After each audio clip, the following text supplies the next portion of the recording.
Hi guys, and welcome to the third instalment of SARNYPOD. So today we have a very special guest on indeed.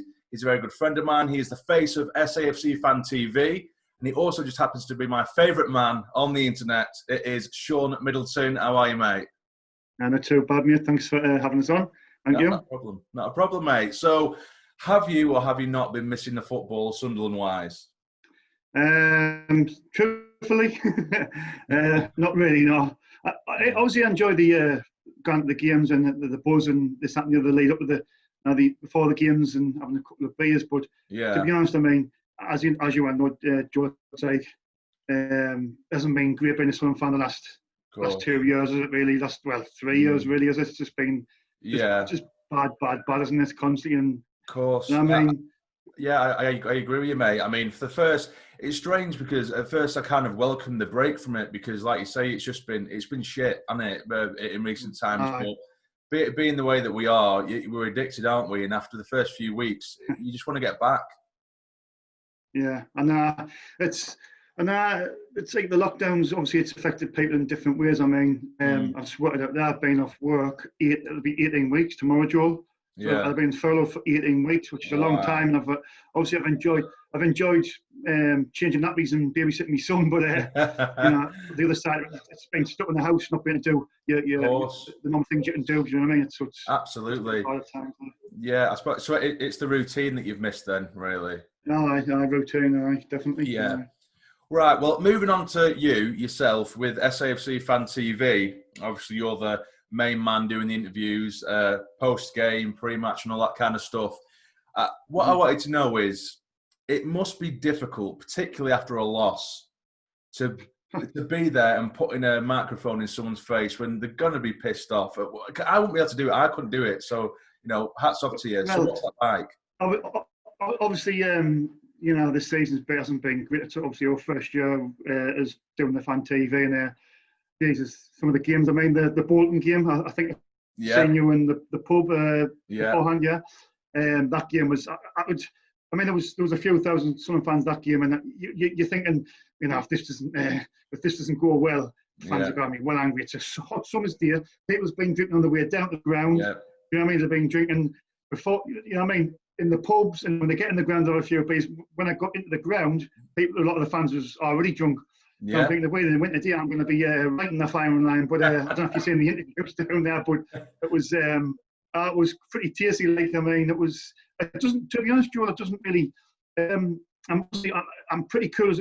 I'm pretty cool, and nothing really affects us. Like, so it doesn't really bother us. You know what I mean? But I mean, I do feel it for the fans when they go all that way, and we're doing a good performance, because that day we're pretty poor. To tell you the truth, I mean, Bolton were bottom of the league. They absolutely played us off the park. Didn't have to be fair. They did. That was was that the day where Bridcut was just absolutely bullying Charlie White? Aye. Just unbelievable. Me, you couldn't make it up, could you? All 5'5" of Liam Bridcut out jumping Charlie White.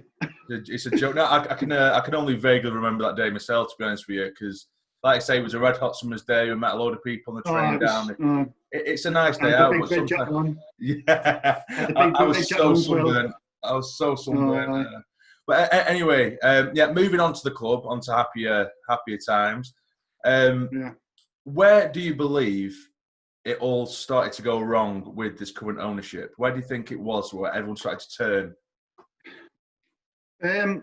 Personally, like, when they first come in, I know that they did come across as if they were, the talk nice and this, that, and the other. But I still don't get this thing where people see Stuart Donald see if the club, and I don't know if you watched our on the Thursday live shows. There was a couple of weeks ago we had a right bust up, and I think it was pretty heated. You know what I mean? I think we always. I mean, I famously lose and I never ever lose my cool. But I just I can't understand how. I've got to respect their opinions, but obviously we fully.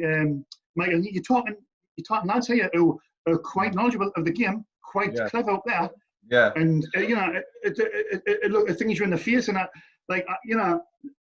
have more respect for people if they just say, look, I got it wrong. Put my hands up. I said this and that and the other about Donald, but I got it totally wrong. Yeah. I respect people more if they've done that, but that's why I'm a little bit thing with Philly and Michael and Dhannoo. You know what I mean? But I do think at the start, they talked well, but I didn't believe everything they were saying. Joel, I knew there was sort of something behind. You know what I mean? Yeah. It's coming I out suppose now. you can be. We were always going to be sceptical anyway because of the previous owners we'd had. But with them, and like you said, you know, a lot of people have admitted they were wrong, and I did buy into them because I was at such a low point with the club after the short times, and we needed something to grasp onto, and I did. I grasped onto it with both hands, and now, and I have admitted, it was many months ago now when I first started to notice the cracks in both Charlie Methvin and Stuart Donald. So I can happily hold my hands up, like you say, and say I completely fucked it up. I was wrong. It's not Joel. It's not a crime to be wrong. It's not. But to these lads who I work like on the fan TV, like Michael and Philly and Dhannoo, it's as if it's a criminal offence. It's not. Just admit that you're in the wrong. Put your hands up. I've been wrong. I said that Phil Parkinson would easily get us in the playoffs. Yeah. But obviously the season didn't finish up. But I got it wrong. I was wrong. We're finished. We finished 8th. So I was wrong. It's not a crime, you know what I mean? Yeah, you can be wrong. And I've seen the opinions of the people on SAFC Fan TV on these live streams. And I do, I have respect for all the lads on there, including yourself. Yeah. And I'm not just saying it because you're here, but you're probably the person who usually comes across with the same opinions as I do. Like, you're the person I find myself agreeing with the most. I mean, for example, like we Philly, I think Stuart Donald could be bending his missus over and he'd still say he's a great. Do you know what I mean? But we'd probably give him an high five whilst he's doing it. But I'm only messing, Phil. I'm only messing. But yeah, it's interesting. So with Stuart resigning this last week, what do you think that means? For me, I've said on a video, to me, it doesn't mean anything. Really? What do you think it means? I mean, I don't know if you seen me interviews. I went down the town centre on the Friday and went down on the seafront on the Sunday. Yeah. And I was getting the fans' reactions. It doesn't really mean much, but when Jim Rodwell steps down and then Tony Courtin steps down and then obviously Stuart Donald is stood down as the chairman, he's still the owner, you think, hang on, is something going on behind the scenes there? Yeah. And you're like hoping, but a few days has passed and it's still the same. Do you know what I mean? But, of course. I mean, he was in the meeting, Joel, on the Thursday with the Red and White Army, the fan group, and obviously you'll have read all the things what got reported. And he did say he would resign as the chairman of Southern Football Club if the fans wanted him to. So I was interviewing somebody yesterday and they said, well, is it a case of the rats leaving the sinking ship before it really gets out of hand? You know what I mean? And I was thinking, Jesus. That's not the case. Do you know what I mean? I think that is the case. I think it's a PR stunt, if anything. I think he's backing away because it looks as though right now it can only get worse. And if it does, he can sit back and say, well, I moved away like you wanted me to. Do you know what I mean? The thing is, he's took this step back months ago and he's just made it official by saying he's resigning now. So again, like I've said, it doesn't mean jack shit to me. Mm-hmm. But it's like, when he first come in, him and Methvin, the talk, but they haven't walked the walk. I mean, I think you said when you, in a few years, actually, what's he actually? He spent $3 million on Greg, right? Yeah. And at the time, thinking back, I mean, me personally, you want to strike, we need to strike because Maja had left, so we need to replace him. I would have went, my number one target would have been Keith Moore. It was the Bronzy strike at that time. I just think he was perfect for to fit our team. But then when we got Will Grigg, I didn't he brought the strike in, it just hasn't worked out. Do you know what I mean? I mean, he has done things where you think he's as a fan, but he's got to do things as a chairman and an owner. Do you know what I mean? Yeah, absolutely. I mean, you're saying that the Southern Flag Day, the series showed you how I put it. What I'm looking for. Like naive he is, absolutely. With the Will Grigg situation. Do you know what I mean? Yeah. Like sort of, that didn't need to be. We could have gotten the strike in way before the deadline deal. Of course we could. Over the odds. Of course we could. He did, and I was going to briefly mention Sunderland Slide Eye, but on that specific part, he did come across so unprofessional with the whole Will Grigg situation. Yeah. He was like a child that had been given a few million and he didn't know what to do with it, and he was giggling at the thought of going in higher and higher. And even Jack Ross was saying, he's not worth that much. and he's giggling away, and he's got his right-hand man behind him saying, don't do it. And he's giggling away, offering this money. And I don't know. I find him very, very amateur.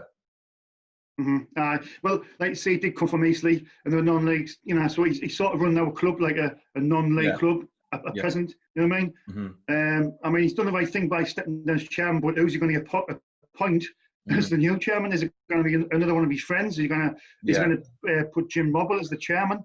Do you know what I mean? We just don't know. But obviously, in his 2 years, for me, it's just been an absolute car crash. And I can see it. And I've had this argument on Twitter as well a few times as well. I had one the other day. David Hindmarsh, he was in with the argument as well. It was about, because somebody had said, well, how can you criticise Jack Ross when he was 1 kick away from getting his promotion? I'm thinking, well, we're 1 kick away, but like that squad, I don't know what you think, Joe, that squad in the first season in League One, I thought it was easily the best squad in that division. I think if we had a manager who was just had experience of that league, or somebody who was more capable, I think that was his first big mistake. Was Donald, because when he first come in, I was like, all right, give the last chance. I'm not going to be straight. I'm sceptical. You know what I mean, Joel? Yeah. But he's come in, and I went, let's see if he appoints manager. We're not going to expect Guardiola or Klopp or Ancelotti, but somebody who's been there and done it. Somebody who's getting promotions out this league. Then he appoints Jack Ross. And then straight away, I'm going, well, Lyle straight away. You know what I mean? But then me, being me, I says, give him a chance, see what he brings in, and see what he does. Do you know what I mean? But that was the first mistake for me, bringing Jack Ross. Yeah. Well, I was originally actually quite excited by Jack Ross, only because he was a sort of young up-and-coming manager, and it sounds exciting because it was a new start to the club, but in hindsight, like you say, only hindsight can tell, I think a more experienced manager was probably needed with that squad that we had. And I think Jack Ross's biggest downfall for me, particularly towards the back end of his career with us, I think was towards the back end of the first season, what he would do, which was so frustrating, he would try a new formation, he'd try a new tactic, and if it went well once, he would stick to it religiously, even if it didn't suit the next game. It was like the second leg against Pompey. He played that brilliantly. He played the 4-5-1, but he played a flat 4-5-1. And we defended, and we played on the counter-attack, and we were going for a 0-0. You can see we were, which is fine. That's absolutely. I was fine with that. I was like, that's tactically really good. Well, can you imagine though, Joel, if in the final? Yeah, but why did he did the 4-5-1 in the frigging final? Do you know what I mean? That was the first. That was only the second time he'd ever done that the whole season, and he did it in the playoff final. Do you know what, Joel? I was actually confident with it, right? And going into the Charlton game in the playoff final, first time Wembley, I was actually confident. I was like, even on the Jack Ross, I was going, do you know what? Charlton, they were in the playoffs in the semis against Doncaster. They went to penalties. I'm thinking, they'll be tired. We'll be fresher. You know what I mean? And like, I just thought, this is going to be it. We're going to do it, and then we'll get the lucky goal, and then where's Jack Ross? I mean, I think Michael said this on the channel on the Fan TV, and he says, well, like the players do it themselves. They sit back. But I'm thinking, well, is that not the manager's sort of style as well? Like sort of, is he just saying, if you get a goal, just sit back? We don't know, but you get a goal and you're thinking, and I'm thinking this coach is definitely our idea. And then we'll just sit back, and I'm going, we just didn't offer nothing else. Nothing. I'm going, is this a side who wants to get promoted? Do you know what I mean? It just wasn't. There's nothing there. Do you know what I mean? Biggest game of the season. It was dour. It was absolutely dour, that game. And to be fair, I mean, you went to that game, didn't you? You went. Oh yeah. I couldn't make it. I was working until probably about 2 hours before kickoff, so I watched it at home with all the family. And which at first it was all celebrations when that goal went in, and the second that final whistle went, I couldn't speak. I was speechless. I was sat there, head in my hands for a good 2 or 3 hours, pretty much. But it was. It's probably the worst. Joel was probably the worst. I mean, I was there in '98 against Charlton. Obviously, I didn't get the 2014. Was it 2014 against Man City, the League Cup final? I didn't get to that one. But obviously, I went to Checker Trades a few weeks prior, and then obviously I went to play a final. And the Checker Trades, don't get me wrong, I was gutted, like, because when I went to penalties, it was a great day out and this, that, and the other. But when you get there and you want to win, but it was the playoff final. It all boiled down to that game.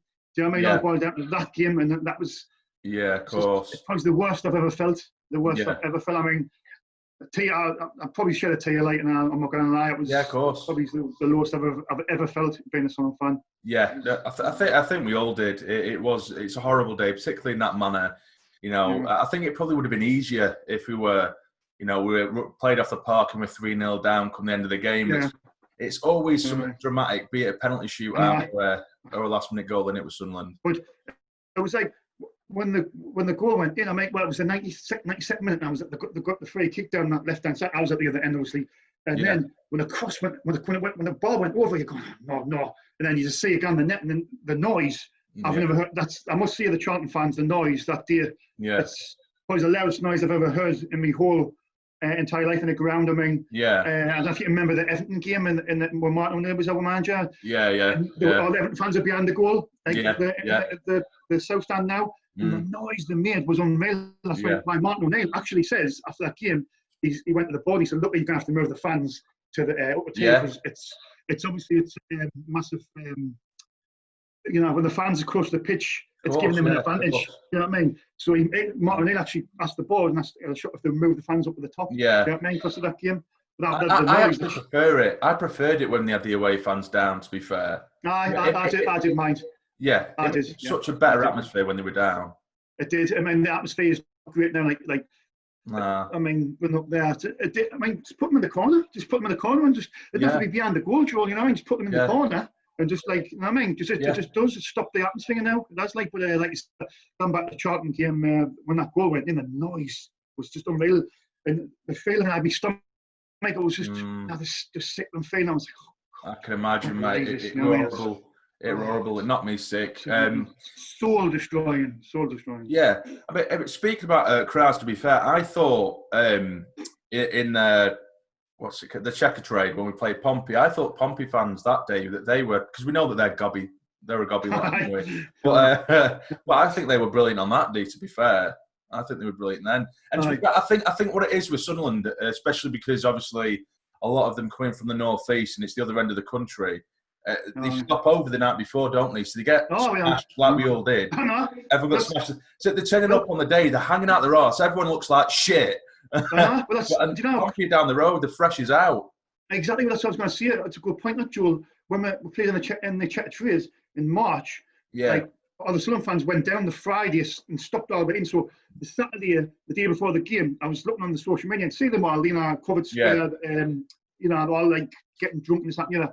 I'm thinking that's all good and well, and I've got nothing against that, but I'm thinking the next year when they get to the ground, they're going to be all hanging out the horses. So there's a guy behind me. He was hanging out his horse. And I turned around, I was like, he went, nah.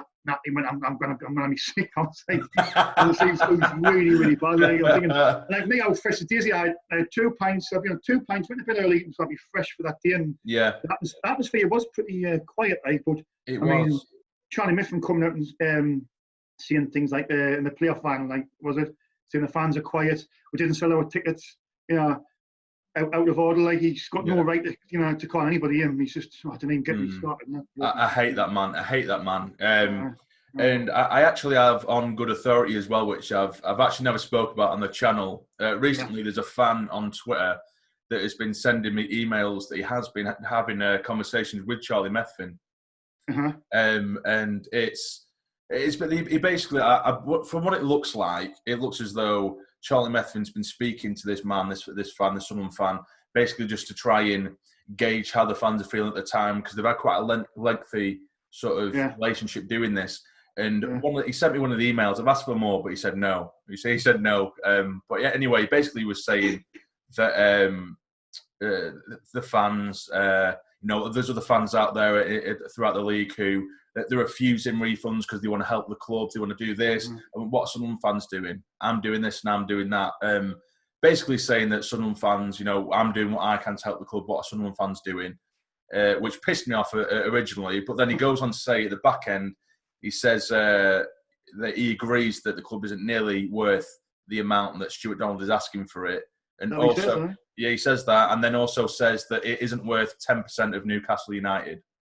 So that's what he said. That is what he said, and this is me. That this is the first time I've ever released this and said this, because I only got this a couple of days ago, and the lad said that I can speak about it, so I thought I'd save it here. So what do you make of that then, mate? 10%. He's saying the club's not worth 10% of Newcastle. Yeah. Is that not his way of like? Because he knows the fans obviously hate him. He's not coming back in any. You know, he's still got a share. He's got a percentage, but yeah, that's just another cheap. That's another cheap shot, and it's another another dig at the fans. It's just another bit of comment from an absolute tosser. So excuse me language, Joe. No, he is. He is. I mean, saying that's what I mean. Nah, he's a bellender. And to be fair, this fan who did send it me, he was only because he kind of told me what he was saying to me before, and all he was doing was giving his opinion on how the club's been running at the minute. And obviously, Charlie just comes back a bit like Stuart. They're like kids, the children. They're so childish with that man-child, shit they come out with, and their go-to, which surprises me so much for any. Owner or chairman, their go-to response to anything is blame the fans, which I don't get.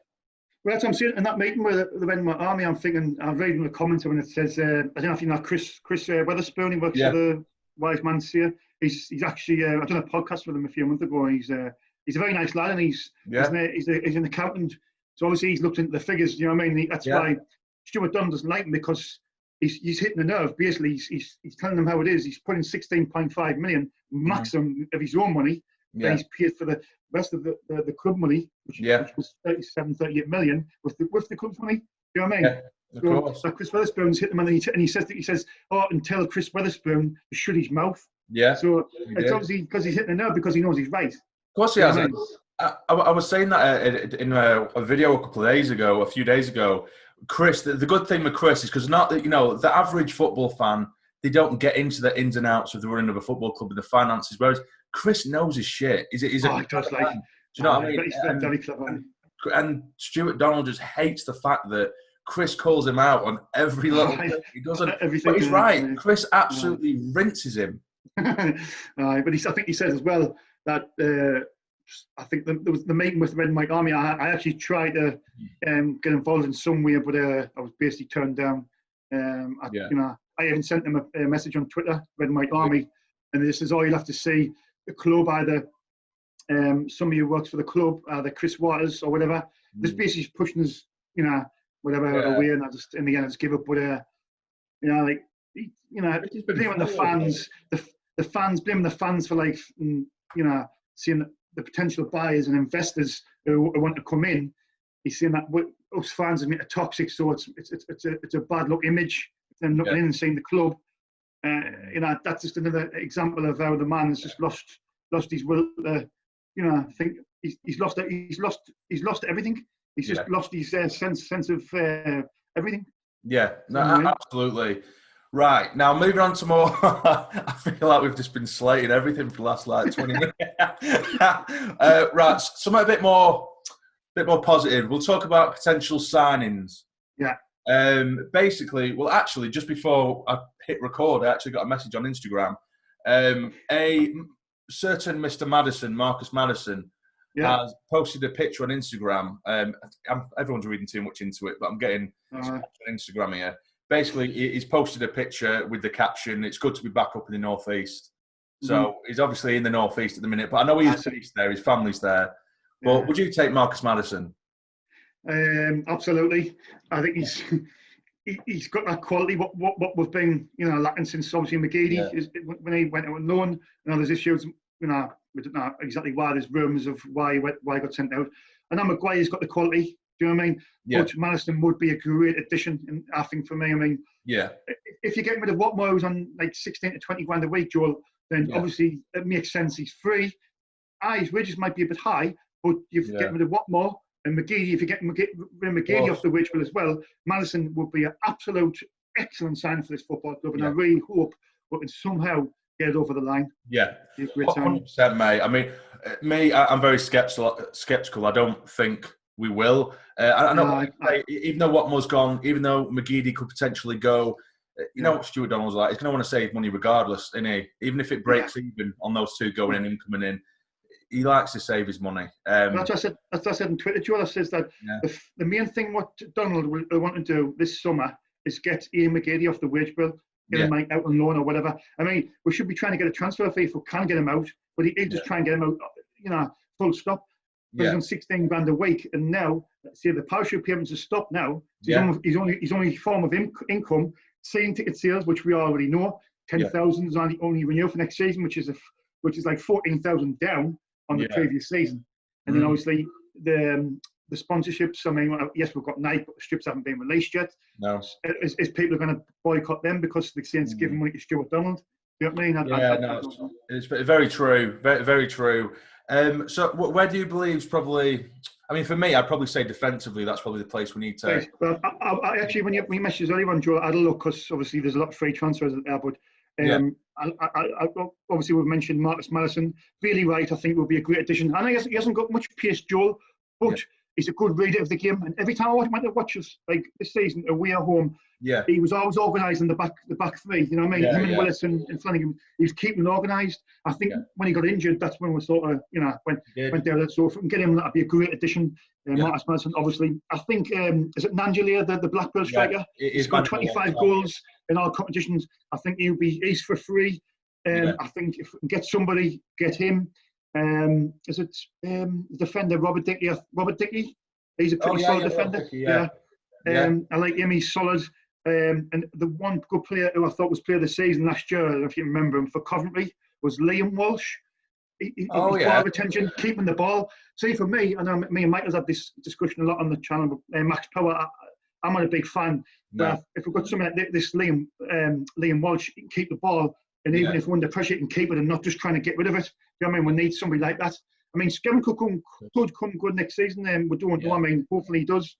I'd like, even Tony, I think that's a bit ambitious because it's going to tap money, isn't it? Yeah, he'll be gone. He'll be a championship. He's got a championship when he but like, as we touched on earlier on, Joel, the striker, if I could get a striker, it'll be Kiefer Moore. I think he'd be brilliant for us. But it would be cost money again. And he's at Wigan. I can't see it, but that's the few names off the... Yeah, he'll probably go to a lower tier sort of a championship team, won't he? I would think. Well, I mean, if we can offer him it, then absolutely. I wanted to take Kiefer Moore last season, the season before, because I think he was class in League One. Kiefer Moore, he's a big. What do you think of that? What do you think that Scott Fraser as well there, Joel? I've got to mention him. I've written it down. Midfielder from Burton. Yeah, is he a centre mid? Is he a centre mid? Midfielder, Yeah, I'd happily take him. I'd happily take him. I mean, like you say, Max Power is probably the most frustrating player we've got in the team. Because with Max Power, I know he's got the ability. I've seen it. We have seen it. But he's just so 70% of his games, and I'm not even being on it. I'm not even being harsh on him.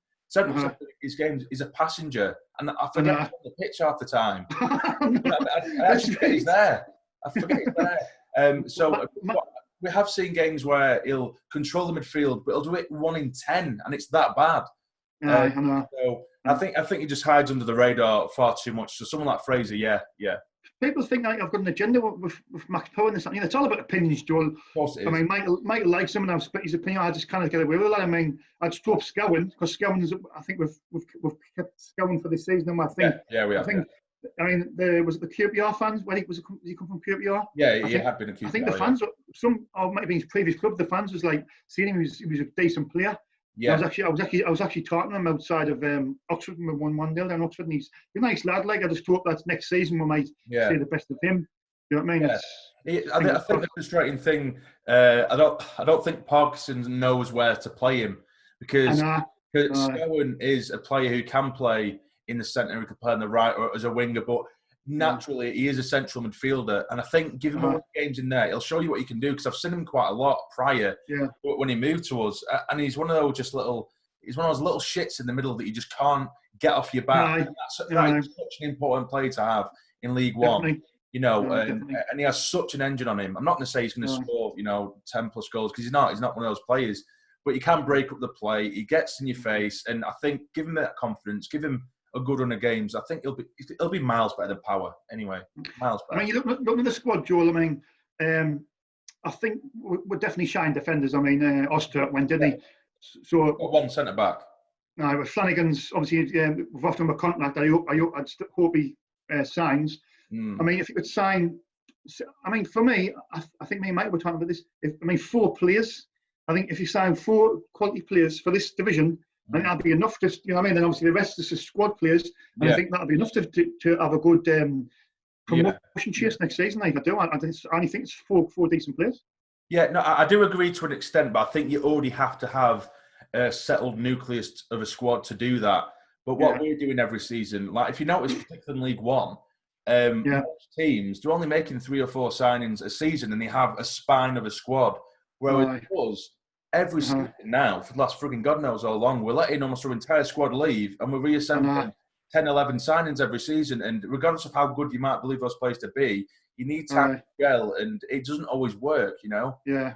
I think the good thing was obviously Chris Maguire signed an extension. I was talking to Luke O'Neill actually in Tesco's a few weeks ago. Yeah. Because he's I've seen him in there a few times actually. I actually seen Madger in there once, and he didn't mean to speak. But Luke O'Neill actually come up to me and stopped me, and obviously the away games. Well, I go around to the coaches and I interview some of the supporters around where the coaches. And obviously, Luke, I've seen Luke and I've talked to him a couple of times, and he actually stopped me. I was walking the way. He went, "You all right, mate?" And I was like, "Oh, you all right?" First thing I said was, because everybody was, I think it was already released early, a few months earlier, or a few weeks earlier. Was what's happened with your contract situation? He went, "Oh, I've obviously got a 1-year extension." Do you know what I mean? I went, "Oh, well, that's good." You know what I mean? That was the first thing. But I think it was already talked about. I think the Echo actually said this a few weeks prior. Yeah. To be fair, but it was good to hear it from the horse's mouth. I mean, I think I've made it quite clear all over social media. I love Luke O'Neill, mate. He's got a great attitude. I love him. He's got. I mean, obviously, he can't be successful purely on an attitude. And there are some people who say, "Yeah, he's a nice guy, but he's not the greatest footballers." But he is. He's keeping out. He's not naturally a right back, as we know, and he's keeping out an international. Not Lachlan, who I think is fucking terrible, by the way. but even so, he's done every game he's at right back. He's got at least a 6 or 7 out of 10 come the end of the game. That's a good point. I mean, Geordie's been played in the wrong position all season. Well, in fact, even in his first year, I can't recall him being in the top position. I mean, he's a midfielder. At Wigan, that's why he played. Last season, the first game, the season before, against Charlton, he started in the first game of the season, and we never saw him there again. I know. That was unbelievable. But I know that he does divide the fans' opinions on Twitter as well. I've seen it where a lot of fans will say, "Oh, man, he's a nice lad now, but he's not good enough," and this, that, and the other. And you know, I think he's not a great player. Do you know what I mean? But one thing he gives you is 100%. Yeah. And in this division, that's exactly what you need. You know what I mean? You need someone there. If we had, I would literally happily have 11 Luke O'Niles on the pitch. Because I've said that, I'd rather have 11 players who are role models and have the attitude and want to play for the club. And you can tell he's so proud to play for this club. And you can tell he is. He loves it. He has the attitude. I'd rather have 11 of them rather than 11 individuals who are in it for themselves. Regardless. Well, exactly.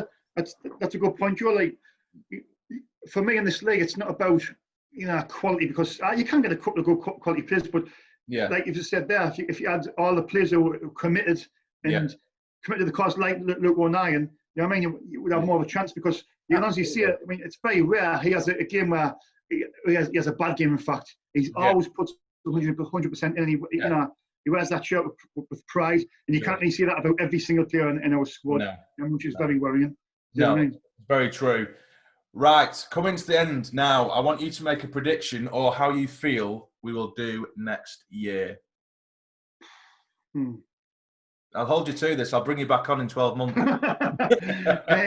Right, well, Jesus. With this, obviously, we're going to bring players in because there's a lot went out. Yeah, of course. So, I think as it stands, I'll probably settle for and this is bad, like with a playoff. Yeah. As it stands, because I don't know how we're bringing in, but if we bring about 4 or 5 quality players in and see 3 or 4 like the squad players, then we can try and fight for the top 2. As it stands, I would see the playoffs. Yeah. With as it stands. In fact, it's probably an unfair question to ask because, like you say, we haven't even begun recruitment yet. But I don't know. I can't predict myself. I mean, I'd like to say that we'll go and win the league, but I can't see it. And there's only going to be more quality dropped from the championship. What's your feelings on Parkinson, Joe? Because, like, I mean, for me, I've had this discussion on Twitter quite a lot. Yeah. About arguments again. But I think he's got experience of getting out of this division, and I think that's what we need right now. Yeah. I mean, obviously, if we brought new owners in, they might bring their own money in. But I think we've got to face the facts. I think Donald's, unfortunately, he's staying for the time being. Yeah. So I think Parkinson is, and I think Parkinson does deserve, a crack at it next season. Yeah. Get the players fit, because they weren't fit when he come, because they were obviously taking the piss out of Jack Ross. Get his players in, get them fit, and bring his additions in, and I think he could mould a team what's capable of fighting for the top two. Yeah, no, I agree. I do believe he deserves a chance with the full backing of a transfer window. But in saying that, we've just lost our frigging head of recruitment, and our network have all just walked out the door. So I don't know how well that is going to go, or how negotiations are going to take place for the time being. But yeah, I would happily give him the opportunity. At first, I was not happy with him coming at all, really. I just think there were better options at the time out there. And obviously his start to us, being with us, was poor. It was terrible. But there have been phases where I think he has brought the best out of some of our players that we hadn't seen under Jack Ross. So I think giving him that chance and a run, you're probably right. And I would like to see him given that chance. Yeah. I totally agree. Yeah. Right. Well, I think that's pretty much covered everything, Shaun. So I appreciate you coming on. Have you enjoyed it? It's been great. I mean, obviously, I've watched you for years on YouTube. It's like it's mad, because obviously I watched you for years, and then obviously when I agreed to do the fan TV, obviously I was thinking, should I do it? But when I decided to do it in the end, I was glad in it. I was thinking, other people what's on like YouTube, like yourself, my mistake, Michael. You know what I mean? Obviously, I follow all three, is because he's all Southern lads, and thank you, mate. Thank you. It's great. Like it's good. I love watching you. I've told you before, and I've said, I think the sun shines out your arse, and I think, and I've told you before, and I think everyone should start commenting down below. He should make his own channel. He should absolutely make his own channel. I'd love to see your reaction after. You could do it easily, Shaun. You could do it. I know you. I've actually, I've never I would never, how can I put it? I wouldn't rule it out. Never rule it out. I mean, I was talking to my sister. Like on Sunday when we were doing interviews, and she said, "Why don't you do your own channel, etc., etc." And I was like, "Well, I've got jamsarny, who's very, very good Southern thing. I've got my mistake, and you got Michael Bowers. You know what I mean? You've got a few who's already doing it. Who's already flying the flag for us, really. But you never see a never. I mean, you never see a never. I mean." You could do it. You could do it. I absolutely 100% think you'd be able to do a great job anyway, mate. If you do it or not, obviously that's up to you. But I think you'd make a cracking addition to the team. Right. Anyway, so if you guys have enjoyed watching at home, please hit the like button for me. It'd be massively, massively appreciated. And subscribe to the channel if you're not already, to become a fully fledged member of the Sarny Army. And of course, go and follow Shaun Middleton on Twitter. It is Twitter, isn't it? Yeah, that's your main. Shaun Middleton 66. Yeah, go follow him on Twitter. But for now, you take care and stay jammy. There you go. Stay jammy.